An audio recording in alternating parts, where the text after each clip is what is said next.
honey, that was a good chamber orchestra we just saw. Want to go get a glass of Chardonnay? No. Why don't we set a dumpster on fire?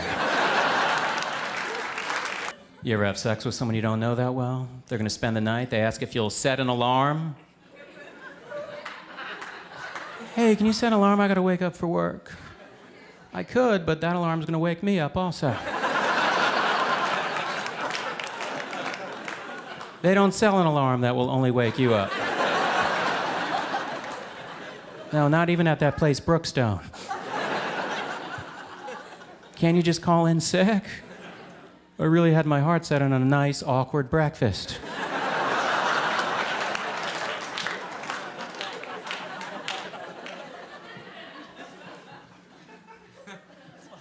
I like tattooed women. Any tattooed women here tonight, huh? Sometimes I'll make fun of a woman because I think she has a bad tattoo. Then it backfires on me when she tells me the story behind the tattoo. I'll be like, oh, that's a great smiley face tattoo. That's really original. It's not a smiley face. It's a police sketch of the man who stole my baby.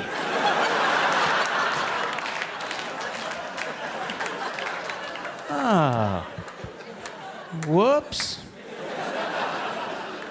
Well, I will be on the lookout for a gentleman with a perfectly round head and amazing bright yellow skin.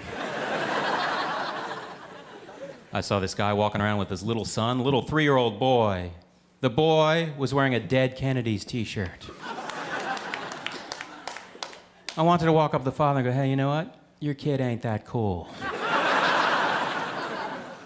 I could see the father dressing the kid with the mother. It's like, honey, why are you putting that little blue sweater on him? If he wears that, how's anyone gonna know how great my CD collection is?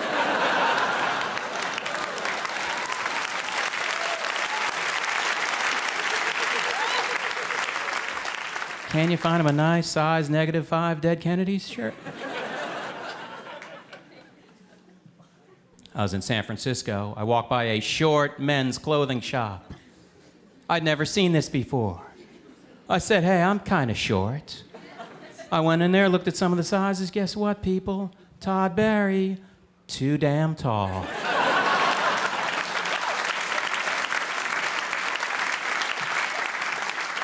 Too tall for the little guy shop. I walked in there, the salesman was freaking out. He's like, how'd you even get in here, man? Help, police, there's a giant. And then the cop showed up, pulled me out of there with a crane. Put me in a special jail cell with extra high ceilings. We have that place, the Container Store just opened up in New York. That place is amazing. The most amazing thing about the Container Store, it's really a container store. I saw that sign, I said, no way. I walked in there 4 hours later, I was like, you know what? I think it might be. They sell a wreath container there. A wreath container. If I had enough disposable income to justify buying a wreath container, I'd probably be the kind of hotshot who just bought a new wreath every year.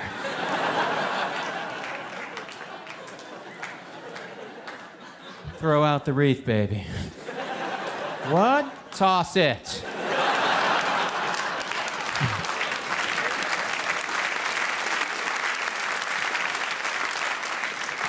Throw out the $8 wreath.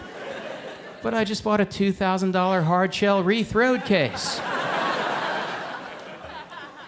The same kind used by Santa on his last Japanese tour. But I'm a Jewish guy. I saw another Jewish guy on the street wearing a pink yarmulke. I walked closer. Not only was it a pink yarmulke, it was made to look like a slice of watermelon. I think if God is so easygoing, he tolerates your summer, fun, pink watermelon yarmulke, he'd probably be cool with no yarmulke.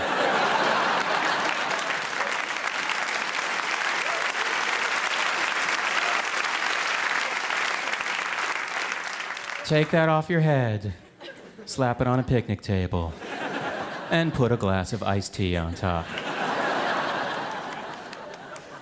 I did a comedy festival in Australia, and I got reviewed, and I'm going to read you a couple of the reviews I got.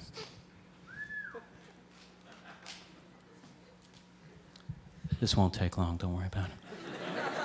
I got good reviews, basically, but they wrote them in a way that I still felt awful. I'll read this one. This is good from a play. This is In Press from Melbourne.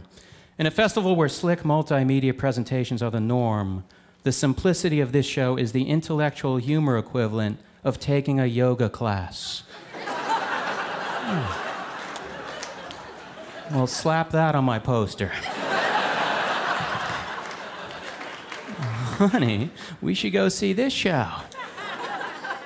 It's like taking a hot, sweaty, awful yoga class. Oh, you mean it's not fun? Exactly.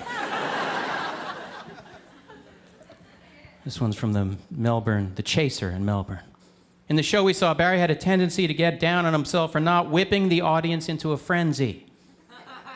But when your delivery level is one notch above hypnosis, that is hardly surprising. Now that sounds like a bad review, right? But the guy goes on. What isn't surprising, however, is that he's a very skilled performer. As for his placid style, the audience weren't ready to riot in the streets, but they were happy. And isn't that kind of the point?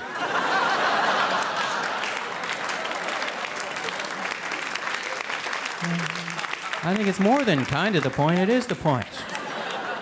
So why'd you write that other crap? And when have you ever seen a show you love so much you rioted in the streets? Honey, that was a good chamber orchestra we just saw. Want to go get a glass of Chardonnay? No. Why don't we set a dumpster on fire?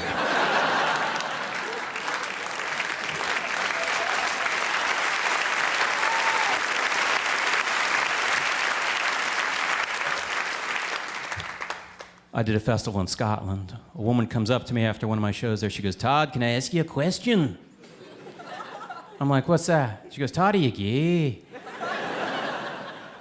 I was like, what was that? She goes, are you gay? Oh, am I gay? No, I'm not gay. Why do you ask? I was watching on stage. I'm thinking, this guy's gay. I said, what about my act made you think I was gay? She looks at me. She goes, your timing. My timing. I have gay timing. What a bizarre comment about a comedy act. But then I started thinking about my timing, and I do speak slowly, and I guess in the space between my jokes, I could meet a man, fall beautifully in love, take the train to Massachusetts, have a lovely wedding, take another pause, and then dive right back into my act. Thanks a lot, folks. That's so much.